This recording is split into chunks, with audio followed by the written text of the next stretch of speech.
안녕하세요. 백두산 금융연구소의 백두산입니다. 3월 28일 목요일 아침 8시 54분입니다. 미국 증시와 유럽 증시는 상승을 잘 이어나가고 있습니다. 전부 다 초록색이죠. 잘 오르고 있다라는 거고요. S&P가 잘 올라가고 있고 나스닥은 조금 답답합니다. 유럽 증시의 상승 탄력은 더욱더 붙고 있습니다. 더욱더 탄력적으로 올라가고 있습니다. 탄력적으로 오른 게 0.5%긴 한데요. 아무튼 유럽 증시, 독일 증시 기준으로는 지금 어떤 급등세를 이어나가고 있습니다. 어젯밤 시장에 영향을 미친 결정적인 그런 뉴스 이런 건 없었고요. 특별한 이슈 없었던 가운데 그냥 이제 추세에 의해서 계속해서 시장이 밀려 올라가고 있습니다. 그리고 윈도우 드레싱의 영향 이런 것도 생각을 해볼 필요가 있겠죠. 3월 28일 목요일이니까요. 오늘이 이제 내일이 금요일인데 하여튼 지금 월 말 분기 말이다 보니까 윈도우 드레싱의 영향이 더군다나 강력한 상승 추세이기 때문에 그런 거에 영향을 좀 많이 받을 수밖에 없을 것 같긴 합니다. 그런 점들 좀 기억을 하셔야 되겠고 시장에 직접적으로 엄청나게 큰 영향을 미치지는 않았지만은 여기저기 잡다한 소식들, 잡다한 이슈들 우리가 알고 넘어가야 될 것들 좀 보고 가겠습니다. 일본에서 계속해서 외환 시장에 구두 개입을 하고 있습니다. 구두 개입을 하는 것은 달러 강세로 인해서 엔화 약세가 나타나고 있고 그런 점들 때문에 너무 환율이 그죠? 네, 너무 환율이 빨리 올라가고 있기 때문에 엔화가 너무 빨리 약세가 진행되고 있기 때문에 계속해서 구두 개입을 하고 있는데요. 이런 구두 개입에도 보시다시피 되돌림은 제한적이라고 되어 있죠. 계속해서 엔화 약세, 달러 강세는 지속이 되고 있긴 한데요. 약간 주춤하고 있습니다.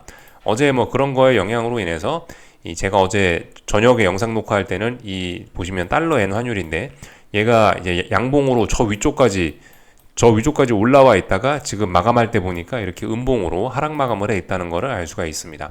장중에 엔화 강세가 좀 나타났다라는 거고요. 이런 점은 어젯밤 미국 증시 열려 있을 때 어젯밤에 달러 인덱스가 장중에 살짝 약했던 그런 요인이 되기도 합니다. 물론 지금은 이제 다시 장대 양봉으로 표시가 되고 있는데 어제 미국 장중에 이 달러 인덱스는 위에 꼬리가 좀 달리는 이런 모습들이 조금 있긴 있었습니다. 하여튼 달러의 약세가 약간 주춤은 했는데 추세적으로 계속해서 달러가 올라갈 것으로 보이긴 합니다. 달러가 올라가는 추세적인 이유는 이렇게 추세적으로 올라가는 이유는 미국 경제가 너무나 좋다는 거 하고 또 그리고 유럽이 너무나 비둘기파적이라는 거 유로화와 달러화 얘네가 중요하지 않습니까? 유로화의 가치와 달러화의 가치 얘네가 이제 1대1로 거의 직접적으로 연관이 되는데 유로존이 비둘기파적으로 나오니까 달러는 강세를 보일 수밖에 없겠죠. 하여튼 상대적으로 미국이 너무 잘 나간다. 이게 이제 달러 강세의 원인인데 이게 좀 추세적으로 진행이 되려고 하고 있습니다. 지난주에 유로존 국가들의 그 통화정책 회의 때문에 본격적으로 달러가 힘을 쓰기 시작했죠. 이런 점은 아시아 증시에 부정적인 영향을 줄 수 있는데 지금 당장은 아닙니다. 그죠? 부정적인 영향을 줄 수도 있으니까 자꾸 일본에서 이제 이런 식으로 구두 개입을 하고 있습니다. 근데 구두 개입에도 불구하고 좀 이제 구두 개입은 아직까지 별다른 그런 힘을 쓰지는 못하고 있죠. 참고적으로 일단 알고 넘어가면 될 것 같고요. 옐런이 어제 옐런 재무장관이죠. 미국 재무장관. 전기차와 배터리 생산 과잉 이런 이야기를 했습니다. 이 기사를 보면서 개인적으로 약간 들었던 생각은 어젯밤에 이 미국 증시 흐름을 보시면은 반도체 친구들이 조금 약했어요. 반도체 대장만 좀 약했습니다. 반도체가 좀 약하고 테슬라가 조금 올랐다라는 건데 혹시나 요즘 반도체의 움직임이 조금 좀 정체가 돼가지고 그 틈을 테슬라를 비롯한 어떤 2차 전지나 전기차 친구들이 치고 올라오는 게 아닌가 라는 생각을 좀 해봤어요. 약간 순환매 차원에서 전기차 친구들이 계속해서 최근에 부진했는데 이 부진함을 끝내려는 신호가 아닌지 이런 뉴스가요. 그런 생각을 좀 가볍게 해봤습니다. 실제로 한국 증시에서도 에코프로 친구들이 많이 올라오고 있죠. 코스닥 지수도 많이 올라오고 있고요. 물론 근데 코스닥 지수는 어느 정도 지금 저항 부근에 있기 때문에 좀 주의할 필요가 에코프로 친구들도 따라서 좀 주의할 필요가 있을 것 같긴 합니다. 하여튼 혹시나 순환매가 도는지 그런 거 좀 생각은 해볼 필요 있을 것 같아요. 옐런이 이런 발언을 했고 이번 주에 테슬라에서 완전 자율주행 관련해서 그런 이슈가 있었죠. 그래서 이 테슬라가 이번 주에 흐름이 좀 좋았습니다. 참고적으로 아시면 좋을 것 같고요. 이거는 어제였나 이틀 전이었나 좀 나온 기사이긴 한데 국내 증시에서 외국인의 비중이 30%를 돌파했다라고 합니다. 좋은 소식이라고 봐야 될까요? 나쁜 소식이라고 봐야 될까요? 이거는 좋은 소식도 아니고 나쁜 소식도 아니고 그냥 이제 이런 건 객관적으로 딱 봐줘야 되겠죠. 이 좋은 점, 네, 이걸 일단 좋게 보자면은, 야, 외국인들이 한국 증시를 매력적으로 봐줬다. 많이 외국인들이 사줬다. 앞으로도 뭐 장래가 기대된다라고 이렇게 가볍게 이야기할 수 있는 점도 있는데, 이걸 약간 좀 부정적으로 보자면 이렇게도 충분히 볼 수 있습니다. 한국 증시는 외국인이 계속 사줘야 이제 올라가는 그런 구조죠. 물론 뭐 분위기 좋으면 개인들이 사도 주식이 올라가긴 하는데 아무래도 그죠, 외국인이 사는 거하고 개인이 사는 거하고는 힘이 좀 다를 수 있습니다. 외국인이 사줘야 여전히 외국인의 파워는 압도적입니다. 그죠? 외국인이 사줘야 한국 증시가 오르는데 한국 증시를 많이 사줘야 되는 외국인들이 이미 많이 들어왔다. 앞으로는 누가 살 거냐? 라는 그런 우려를 살짝 낳기도 합니다. 하여튼 외국인들이 굉장히 많이 사서 삼성전자를 많이 사서 이렇게 올라온 모양이에요. 참고적으로 좀 알아놓자고요. 그래서 보시면 이 비율은 뭐 34%까지 올라간 적도 있구나, 이렇게 참고적으로 우리가 보실 수가 있겠습니다. 참고적으로 좀 보자고요. 그 와중에 이제 개인 투자자들은 증시가 올라가니까 계속해서 하락 배팅을 하면서 4,100억이 몰렸다라고 하는데 이건 이제 3월 27일까지 뭐 그렇다라고 합니다. 3월 27일까지요. 하여튼 뭐 지금 가격은 근데 일단 좀 지켜봐야 되겠죠, 그죠? 지금 상황은 뭐 지금 여 박스권에서부터 쭉 올라오면서 개인들이 어쨌든 하방 베팅을 했다라는 거고, 말씀드렸다시피 뭐 근데 일단 가격대가 한 번 더 급등이 나온 가격대이기 때문에 글쎄요, 뭐 일단은 개인들의 이런 4,100억 이런 물량은 분명히 하방으로 방향이 꺾어지는데 오히려 부작용을 낳긴 나올 겁니다. 이런 물량은 더욱더 시장이 상승하는데 큰 영향을 주긴 줄 텐데요. 지금 이 물량들이 이 최근에 21일 날 폭등을 하면서 아마 어느 정도 좀 소화는 좀 되지 않았을까 싶긴 한데, 하여튼 저런 점들 때문에라도 일단 주식이 지금 더 오를 수도 있을 것 같긴 합니다. 참고적으로 사람들은 거의 다 비슷한 생각을 하긴 하는구나 라는 거, 또 그리고 이거 보면서 또 한편으로 드는 생각이, 투자는 역시 타이밍이 중요하다라는 생각이 좀 들긴 듭니다. 그러니까 먼저 샀다는 거죠. 먼저 샀다. 근데 일단은 뭐 급등한 이후에는 아무래도 그 물량을 뭐 줄이거나 뭐 그러고 있을 것 같습니다. 하여튼 참고적으로 보시면 될 것 같고, 어젯밤 월러이사는 금리 인하를 서두르지 않을 것이다 라면서 매파적인 이야기를 했습니다. 이게 주식시장에는 특별히 뭐 이게 어디에도 별로 그렇게 영향을 미치지는 못했습니다. 금리는 어젯밤 오히려 크게 떨어졌는데요. 이런 소식보다, 매파적인 이런 소식보다 7년물 국채 입찰이 양호했다라는 뭐 그런 소식에 좀 환호를 한 것 같습니다. 금리는 크게 떨어졌죠. 물론 요즘에 금리가 크게 떨어지고 있는 거는 어떤 위험 선호 뭐 그런 거의 영향 때문일 수도 있습니다. 시장의 낙관적인 분위기 때문에 금리가 계속해서 떨어지는 것도 분명히 있습니다. 참고적으로 아시면 좋을 것 같습니다. 그리고 뭐 이것도 그냥 이것도 알고만 가시면 좋을 것 같은데, 미국 지역은행들 아시죠? 작년 3월 달인가 하여튼 문제가 됐던 지역은행들이 등급 전망이 하향 조정됐다라고 합니다. 그러나 이것도 시장에 별로 영향을 미치진 못했습니다. 참고적으로 상업용 부동산 부실 관련된 이런 부분이 계속해서 시장의 발목을 잡는 건 아니고, 이런 부분이 계속해서 좀 어떤 잠재적인 폭탄이다, 알고는 가시면 좋을 것 같습니다. 어젯밤에는 이제 금리가 조금 크게 떨어졌다라고 말씀을 드렸는데요. 금리가 좀 크게 떨어졌죠. 장기금리가 어젯밤에 좀 장기금리가 확실하게 떨어져야 될 자리에서 떨어지면서 아래쪽으로 가야겠다, 단기적으로 더 아래쪽으로 가야겠다라는 그런 의지를 확실히 보였습니다. 전 당연히 아무것도 안 하고 빨리 잤죠. 기존에 금리가 떨어진다라는 포지션은 계속 유지하면서 있었는데 금리가 떨어졌습니다. 계속해서 낙관론 뭐 이런 거에 의해서 금리가 떨어지고 있는데, 금리가 좀 크게 떨어지니까 어젯밤은 이와 관련해서 좀 시장의 반응이 있었죠. 주식시장에서도요. 좀 전에 뭐 지역은행들의 뭐 등급 전망이 하향됐음에도 불구하고, 이거 기사 보여드렸었는데, 그럼에도 불구하고 지금 보시면 뭐 지역은행들 주가 굉장히 흐름들 나쁘지 않습니다. 그죠? 진한 초록불들 많이 들어와 있습니다. 물론 뭐 시장 전체가 좋았기 때문에 얘도 초록불 들어온 거 될 수 있는데, 어쨌든간 뭐 그런 악재에도 불구하고 이렇게 많이 올라가고 있다라는 거. 또 그리고 우리가 어젯밤에 봐야 될 부분은 뭐냐면은 이제 여기 부동산이라든가 뭐 아니면 유틸리티 뭐 이런 업종들에 지금 불이 많이 들어와 있는데, 이런 쪽에 진한 불이 들어와 있는데, 하여튼 특히 봐야 될 거는 부동산에 초록불이 진하게 들어왔다라는 거, 이런 겁니다. 금리가 어젯밤에 크게 떨어졌거든요. 그래서 금리나 기대감 뭐 그런 거에 의해서 밀접하게 영향을 받는 부동산 이런 것들이 좀 많이 움직였다 이겁니다. 상대적으로 이제 이런 친구들이 움직이면서 기존의 주도주였던 엔비디아라든가 브로드컴 같은 이런 기존 주도주들은 조금 좀 큰 하락을 하긴 했다. 큰 조정이죠. 그래봐야 조정입니다. 이런 모습이 나타났습니다. 하여튼 기존의 주도주 엔비디아의 어떤 큰 존재감을 느낄 수 있었던 게 어제 밤이었습니다. 엔비디아가 좀 크게 하락을 하니까 시장 전체가 좀 장중에 출렁했었는데요. 어쨌든 금리가 떨어지면서 이렇게 다른 부동산이라든가 지역은행이라든가 이런 친구들이 좀 많이 올라오고 애플이 또 반등을 해주면서 이 시장은 어느 정도 좀 하방 경직성을 보이면서 낙폭을 회복을 해줬습니다. 뭐 이 정도 보면 될 것 같습니다. 참 지역은행들이 뭐 어쨌든 계속해서 그 금리 인하 기대감을 갖고 또 미국 장기 채권을 또 많이 또 매수를 하고 있다, 뭐 그런 이야기가 좀 들리긴 하더라고요. 그러니까 지금 여기서 만약에 이제 금리가 한 번 더 위로 치솟으면은 이래저래 좀 시장에 큰 충격을 줄 수 있어서 그런 부분을 좀 주의해야 된다라고 말씀을 드리고 있습니다. 10년물 국채 금리인데요. 물론 이제 저는 이제 어쨌든 특별한 일 없을 거다라고 생각하고 정방향 베팅을 해 놓은 겁니다. 그죠? 아래쪽으로 가고 있고 지금 이런 식으로 해서 N자로 이제 죽을 거다. 이렇게 하락 추세가 진행될 거다. 에다가 일단은 베팅을 해 놓은 건데요. 금리 하락에다 일단 베팅을 해 놓은 건데, 근데 어쨌든 지금은 혼조한 구간입니다. 그죠? 이 구간 안에서 위쪽으로 튀면 어떡해요? 지금 박스권이죠. 대충 박스권. 뭐 정확하게 이야기하면은 뭐 삼각 수렴형 뭐 이렇게 볼 수가 있겠습니다. 근데 여기서 얘가 곱게 안 죽고 훅 튀면 어떻게 돼요? 훅 튈 수도 있어요. 여전히 여기는 어떤 혼조한 구간이라 볼 수 있겠습니다. 그죠? 혼조한 구간인데, 혼조한 구간에서 만약에 이제 위로 튀어버리면은 좀 전에 말씀드렸던 것처럼 지역은행들이 많이 보유한 이 채권 가격이 떨어지게 되겠죠. 얘가 위쪽으로 튀면요. 지역은행들도 문제가 생길 수 있고, 또 얘가 위로 튄다라는 거는 금리나 기대감이 그만큼 후퇴한다라는 걸 의미할 수도 있고, 또 그리고 인플레이션 우려 뭐 그런 걸 의미할 수도 있기 때문에 이래저래 시장이 안 좋습니다. 그리고 얘가 올라가게 되면 주식과 채권의 상대적인 어떤 가치 평가에 있어서 주식이 비싸지게 보이는 그런 효과가 되기 때문에 하여튼 이래저래 주식시장, 이래저래 위험자산들에 안 좋은 영향을 미칠 수 있다라는 겁니다.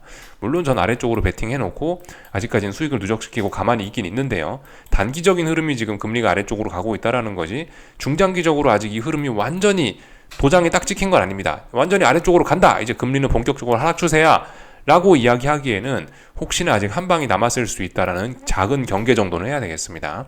저는 일단 아래쪽으로 계속 들고는 가고 있어요. 이 정도 보면 될 것 같죠?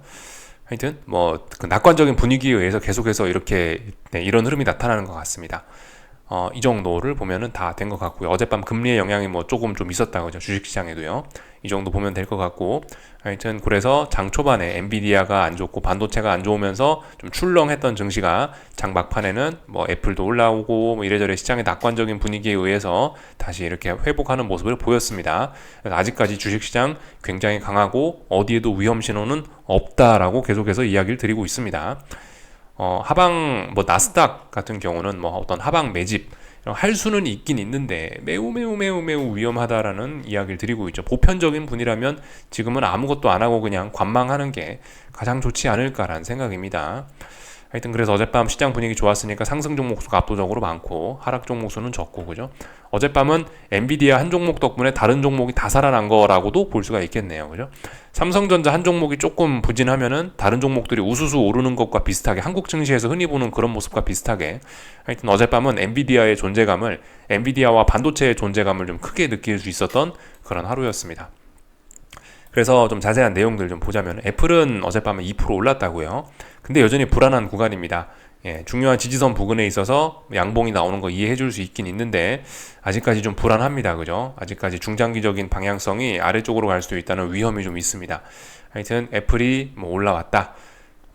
그리고 엔비디아 모양을 좀 봐야겠죠. 엔비디아 모양 보시면은 보시다시피 여기 3월 8일 날 하락했던 게 좀 중요하다라 말씀을 드렸는데 아직도 여기를 극복하지 못하고 일단 또 하락을 했습니다.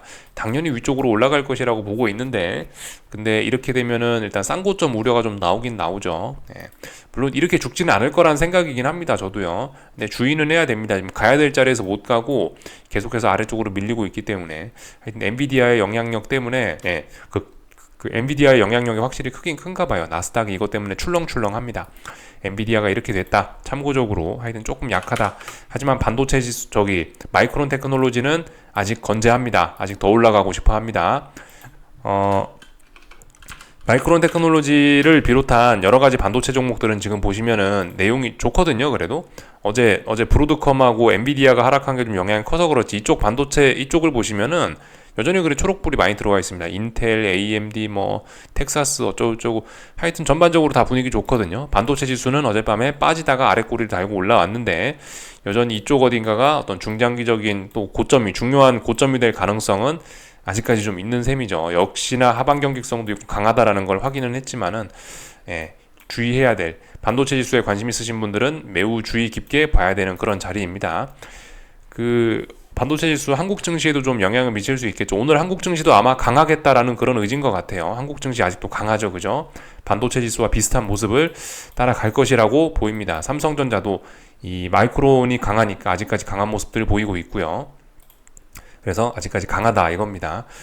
뭐 얘는 일단 더 올라갈 것으로 보이긴 보이는데 아직까지 뭐 어떤 자리를 넘어간 건 아니고 어떤 저항 부근이고, 그러니까 3월 8일날 급락했던 하여튼 이 음봉이 좀 의미가 좀 있긴 있는 것 같습니다. 계속해서 이 자리 부근에서 놀고 있는데 하여튼 전반적으로는 반도체들 굉장히 강합니다. 이 반도체 덕분에 한국 증시도 매우 강하고요. 요까지 일단 보면 될 것 같습니다. 다 봤고 변동성 지수는 어젯밤에 시장이 좀 안정됐으니까 하락을 하긴 했는데 여전히 어떤 그 중요한 매물대가 많이 모여있는 자리라서 아래쪽으로도 분명히 좀 제한적일 것입니다. 그죠? 뭐 이 정도 보면 될 것 같고요. 뭐 특별히 다른 거 뭐 지수의 흐름은 뭐 특별히 뭐 볼 건 없을 것 같긴 합니다. 계속해서 잘 오르고 있고요. S&P 지난 몇 거래일 동안 누적시켰던 저항 극복하는 모습이고 더 올라가겠다라는 의지이긴 합니다. S&P는 뭐 아직까지 강하고요. 나스닥은 근데 조금 좀 약하죠. 아직까지는요. 지난 몇 거래일간 저항이 누적이 되어 있는데요. 아직 이 자리를 극복하지는 못했습니다. 어젯밤 상승하면서 하방 경직성을 보여주긴 했는데 물론 굉장히 강합니다. 그죠? 네, 분명히 말씀드렸지만 근데 나스닥은 지금 탄력이 좀 둔화가 되어 있어서 엔비디아도 그렇고 그리고 어떤 반도체 지수 자체가 지금 조금 좀 흐름이 좀 정체가 되고 있어서 3월 8일 날 급락했던 거를 아직도 극복을 못하고 있기 때문에 얘는 조심스럽게 이제 반등시 매도 전략 한번 뭐 그런 이야기를 어제부터 좀 드리기 시작했죠. 아직까지 그 전략은 뭐 유효하다 생각합니다. 유효합니다. 예. 나스닥 현물지수 잠깐 보시면은 이런 모습입니다. 현물지수 모습은요, 계속해서 좀 중요한 지지선 부근을 있는데 여기서 지금 테스트하고 있어요. 아직도 지지력이 좀 많긴 합니다. 근데 분명히 이런 모습은 반등시 매도 전략 할 만한 그런 모습이긴 하죠. 하여튼 지금 그래서 제가 뭐 나스닥 지수하고 뭐 한국 증시의 일부 지수들을 가지고 이제 그 어떤 뭐 하방 매집 정도는 뭐 해볼 수 있는 가격대다라고 말씀을 드리고 있는데요.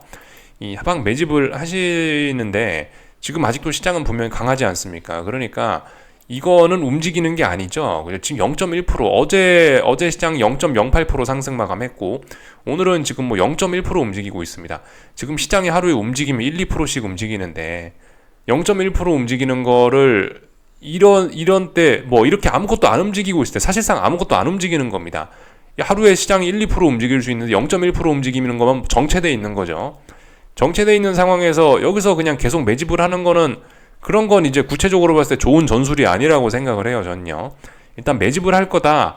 그럼 얘가 튀어오를 때, 의미 있게 튀어오를 때, 이제 위쪽으로 확 쳐오를 때, 이제 그럴 때 매집을 해야지. 지금 뭐 0.1% 움직일 때, 이런 때는 별로 매집의 의미가 없다라고 생각해요. 지금 뭐 어제 혹은 오늘 움직이지도 않는데 여기서 찔끔찔끔 괜히 이제 물량을 확보를 해간다. 일단 별로 제 생각엔 좋지는 않은 전략인 것 같습니다. 매집을 하려면은 충분히 또 쉬었다가 훅 한번 또 치고 올라갈 때 막 시장이 1, 2%씩 움직일 때 그런 때 한 번씩 움직이는 게 어떤 제가 생각하는 좀 좋은 대응 전술이 아닌가라고 일단 생각을 합니다. 일단 반등시 매도 전략, 그죠? 일단 그런 생각을 하시는 게 좀 좋을 것 같아요. 아무리 매집이라고 이야기를 했다 하더라도 뭐 움직이지도 않는데 계속 그런 게 아니고 어제 예를 들어 뭐 미국 증시도 장 초반에 갭상승 출발했잖아요. 장 초반에 이럴 때 훅 한번 진입을 하는 거죠. 뭐 그런 식으로 매집을 하는 거죠. 매집을 할 거면요. 뭐 하루 종일 하루 종일 움직임도 없는데 그냥 찔끔 분할 매수를 하는 게 그런 게 의미가 있는 게 아니고 한번 확 치고 올랐을 때 이제 그럴 때 이제 한 번씩 훅 매집을 하는 게 그런 게 좀 맞는 전략이라고 그런 게 맞는 전술이라고 생각을 합니다. 다 말씀을 드린 것 같아요. 하여튼 미국 증시 엄청나게 강하다. 어제는 러셀 지수들이 또 강하게 올라서 또 이렇게 잘 오르고 있다. 시장 분위기는 하여튼 굉장히 좋았다 이겁니다. 대장 엔비디아가 약하니까 막 러셀 지수는 2%씩 올라가기도 하고 시장 분위기는 굉장히 좋았다. 이 정도 보면은 될 것 같습니다. 유럽 증시는 굉장히 뭐 보시다시피 계속해서 상승 탄력을 계속해서 더 붙이고 더 위쪽으로 급하게 올라가는 뭐 그런 모습입니다. 뭐 비록 0. 몇 프로밖에 안 움직이긴 하나 굉장히 급하게 올라가는 그런 모습이죠. 상승의 기울기가 조금씩 가팔라지고 있죠. 저점과 저점 연결하는 이런 선을 그어 보시면은 대략적으로 보입니다. 그래서 이런 걸 보면서 변곡이 좀 멀지 않았을까, 변곡이 좀 가까이 다가오지 않았을까라고 이렇게 이야기를 해보는 거죠. 그래서 윈도우 드레싱 영향 뭐 그런 이야기를 좀 드렸는데, 그래서 4월 초가 조금 좀 주의해야 될 구체적인 그런 타이밍이 아닐까라는 생각을 조금 해봤습니다. 윈도우 드레싱의 영향을 받는 3월까지는 뭐 특별한 문제 없을 수 있고 4월 달부터가 조금 좀 문제가 좀 생긴다면 생길 수 있지 않을까, 뭐 이런 이야기 좀 드려봤습니다. 그 어디였더라? 골드만삭스에서 이런 이야기를 하긴 하더라고요. 연기금 리밸런싱이 시장에 충격을 줄 수 있다라고 그런 이야기를 하긴 하더라고요. 연기금들 뭐 주식시장에 아시다시피 큰 손이지 않습니까? 이제 제가 연기금이라고 표현을 하고 있긴 있는데 이거는 뭐 미국에 있는 뭐 기금, 네, 굳이 한국에 있는 것만 이야기하는 게 아닙니다. 전 세계적인 연금 펀드들 그런 거 말씀드리는 건데요. 이런 연기금들이 지금 어쨌든 이번에 굉장히 주식시장이 좋았으니까 성과가 좋았을 거 아니에요. 그래서 포트폴리오에서 리밸런싱을 해야 되는데, 그러면 주식을 매도하긴 해야 되는데요. 3월이 끝나고 나서 이제 4월부터 그런 리밸런싱이 좀 진행이 될 수 있는데, 주식시장이 워낙 역사적으로 역대급으로 올랐기 때문에 리밸런싱 규모도 굉장히 커서 이래저래 지금 4월달은 좀 부담이 좀 많이 예정이 되어 있는 상황입니다. 4월달에 말씀드렸다시피 예정된 부담이라고 한다면은 뭐 미국 사람들이 소득세 납부해야 되는 거, 그로 인해서 시중의 유동성이 좀 메말릴 수 있다는 그런 우려 말씀드렸었죠. 또 그리고 지금 우려가 날 수 있는 게 미국 경제가 너무 좋다 뭐 이래서 달러가 초강세인데, 그런 것도 조금 좀 이제 아시아 증시나 이런 데는 부담이 될 수 있고요.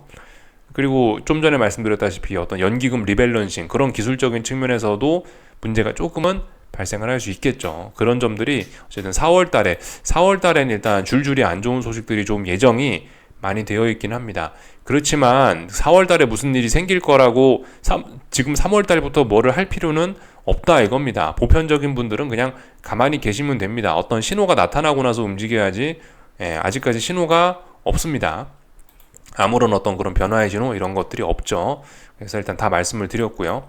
하여튼 어젯밤에 채권 선물은 올랐겠죠. 그러니까 위쪽으로 일단 단기적으로 계속 올라갈 것 같긴 합니다. 뭐 지금은 좀 떨어지고 있습니다만 어쨌든 뭐 채권 선물은 계속 올라가고 있다. 금리는 떨어지고 있다. 달러 강세가 또 지금도 지속이 되는 모양이네요. 그래서 보시다시피 뭐 원자재들이 조금 약세를 보이고 있으나 국제유가는 굉장히 강합니다. 그죠? 네, 국제유가하고 금값은 눈에 띄게 강합니다. 국제유가하고 금값 올라가려고 하는 모습이네요. 국제유가하고 금값이 계속해서 올라간다라면은 이거는 금리는 올라가는 요인이긴 한데, 어쨌든 금리는 일단 또 찔찔찔찔 떨어지고 있는데 힘이 굉장히 약하긴 합니다. 뭐 체크만 했습니다. 다 본 것 같습니다. 오늘 마이크론 테크놀로지 강하다 말씀드렸죠. 그래서 한국 증시 계속해서 올라가고 있고, 뭐 코스피가 이제 삼성전자 올라가니까 코스피가 계속해서 올라가는 뭐 그런 모습이긴 합니다. 뭐 상대적으로 코스닥이나 2차전지는 조금 오늘 힘이 좀 빠지는 모습이긴 하네요. 하여튼 삼성전자 아직까지 강합니다. 근데 갭자리가 어디 있는지 삼성전자 좀 잘 기억해 놓으실 필요가 있겠죠. 여기서 한번 급등을 했었기 때문에 지금 여기 갭이 있고 여기에 갭이 있습니다. 지금 갭 두 군데 있습니다. 무너진다라면은 좀 급속히 무너질 수도 있긴 있는데, 아직 무너진다라는 신호는 없고 굉장히 잘 오르고 있고 매우 힘이 강합니다. 이 정도 보면은 될 것 같고요. 하여튼 그래서 코스피도 그래요. 코스피도 하여튼 그 반등시 매도 전략이라는 거를 해야지, 여기서 0.1% 변화도 없는데 여기서 계속 뭔가를 하시면 안 된다라는 이야기 좀 드려봤습니다. 어쨌든 상승 탄력은 그래도 좀 둔화는 되고 있네요. 그죠? 하도 많이 올라갔고 아무래도 마이크론도 좀 상승이 좀 둔화가 됐으니 그런 것 같긴 합니다. 어쨌든 전반적으로 좀 상승이 둔화되고 있다. 반도체 지수도 조금 좀 쌍고점 가능성이 있어서 그런지 얘도 일단 잠깐 눈치는 보는데 엄청 강한 겁니다. 지금 코스피요. 이거 계속해서 보시면은 지금 이게 물론 종가는 아닙니다만 계속해서 저점이 여기서도 높아지고 있잖아요. 이거 보시면 엄청나게 아직 강한 겁니다. 물론 이제 제가 뭐 여기서 어떤 하방 매집 정도는 할 수 있는 그런 가격대가 아니냐라고 말씀은 드렸지만은, 사실 이런 분위기대로라면 오늘 특별한 일 없으면은 한 번 더 급등도 나올 수 있는 그런 상황입니다. 그런 점들 보시면 될 것 같고요.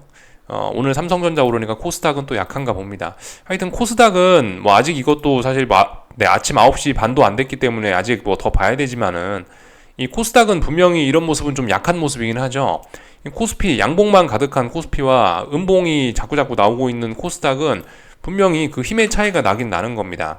코스닥은 이렇게 음봉이 나오고 하락을 하고 그러면은 아래쪽으로 볼만한 근거가 있고 힘이 약하니까 뭐 그럴 수 있는데, 어쨌든 코스피와 코스닥의 지금 힘 차이가 있습니다. 코스피는 지금 일단 더 올라가려고 하는 그런 모습이긴 합니다. 그런 점들 좀 참고를 하셔야 되겠습니다. 어떤 모습이 나와야지 이게 하방으로 길이 열리고 그런 건지는 뭐 대략적으로 아실 겁니다. 지금은 하여튼 어떤 위험 신호나 이런 것도 없죠.